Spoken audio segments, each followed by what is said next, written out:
Continuando o nosso estudo panorâmico da Bíblia, vimos então até o livro de Juízes, né, mostrando aquela degradação do povo pelo fato de Josué não ter introduzido um sucessor, né, e esses sucessores eles iam acontecendo, esses juízes, conforme o povo ia sendo, ia caindo em pecado, ia sendo é, disciplinado pelo Senhor, né, através das nações.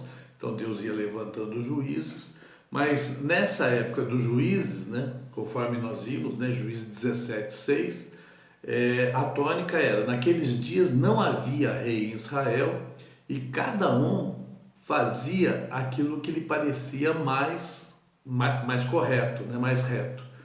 Então mostrava o quê? Que Deus não estava encabeçando aquele povo. E pelo fato de Deus não estar encabeçando, eles cada vez iam se degradando cada vez mais. E aí nós vimos no livro de Ruth, né, que era mostrando que mesmo numa situação daquela, né, Deus ainda amava o povo, promovia meios, né, desse povo individualmente ser resgatados. E a Ruth, né, constou inclusive na genealogia de Jesus. Aí agora nós vamos começar a entrar no livro de Samuel, aí vai ter o livro de Reis e Crônicas. Esses livros, eles falam sobre o Samuel, 1 Samuel mostra essa transição, né, entre esse tempo dos juízes e o tempo dos reis. E depois vai mostrar então o que aconteceu nesse período em que os reis reinaram, né, no reino de Israel. E começando então por Samuel, nós vamos ver assim que Samuel ele foi o último juiz e ele fez essa transição entre o período dos juízes e o período dos reis. O primeiro rei que ele ungiu foi o rei Saul, mas esse rei Saul ele foi um rei que Deus colocou ali, eu acredito, porque eu creio que Deus, como ele sabe de todas as coisas, ele não se engana. Ele não ia levar Samuel a ungir um rei que não fosse do interesse dele. Então ele precisava mostrar, né, que o que seria o rei que não era um rei de acordo com o coração dele. Então, por isso que Saul foi ungido, né, por Samuel. Mas depois, então, nós vemos um rei segundo o coração de Deus, que é o rei Davi. E essa transição, então, ela é feita por Samuel. Então, nós vamos começar o livro de Samuel, né, mostrando que esse livro de Samuel, ele foi provavelmente escrito, né, por Samuel, Natã e Gade, né, que foram os profetas que sucederam a Samuel. E que Natã e Gade foram muito presentes, né, na vida de Davi.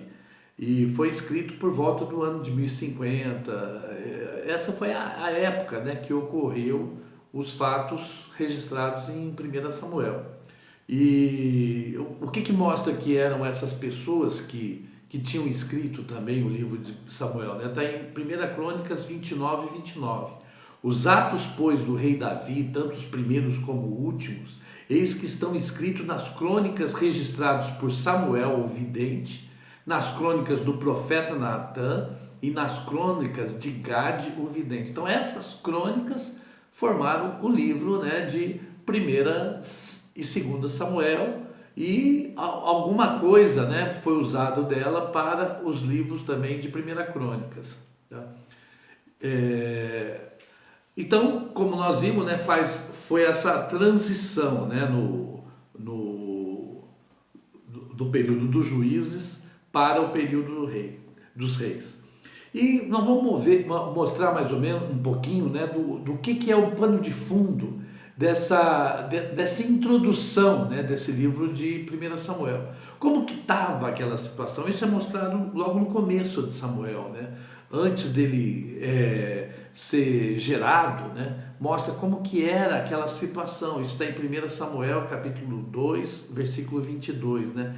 Era, porém, Eli muito velho e ele ouvia o que os seus filhos, Ofni e Finéias, faziam em todo Israel, mas ele não tomava providência. E 1 Samuel 3:1, depois que Samuel nasceu, né, com aquela experiência maravilhosa de Ana, né, que nós não temos aqui tempo para ficar esmiuçando, é um estudo panorâmico, né? Então Samuel servia ao Senhor, né? Samuel 3:1 diz: o jovem Samuel servia ao Senhor perante Eli. Naqueles dias a palavra do Senhor era muito rara, as visões não eram frequentes. Mandou, pois, o povo trazer de Siló a arca do Senhor dos Exércitos, entronizado entre os querubins.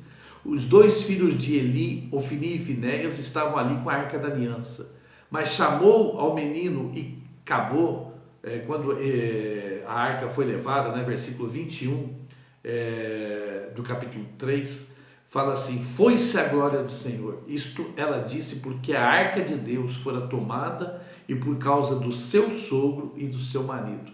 Então ali no começo mostra que a arca acabou sendo até tomada, né? Quer dizer, o testemunho de Deus foi tomado pelos inimigos. Por quê? Porque naquele momento era um momento de terríveis trevas.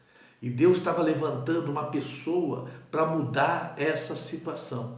Isso é o que Deus sempre faz, né? No período de grandes trevas, Ele levanta uma pessoa para mudar essa situação. E essa pessoa que Ele levantou e que Ele preparou foi Samuel. Tá? Então nós vamos continuar depois, falar mais sobre Samuel.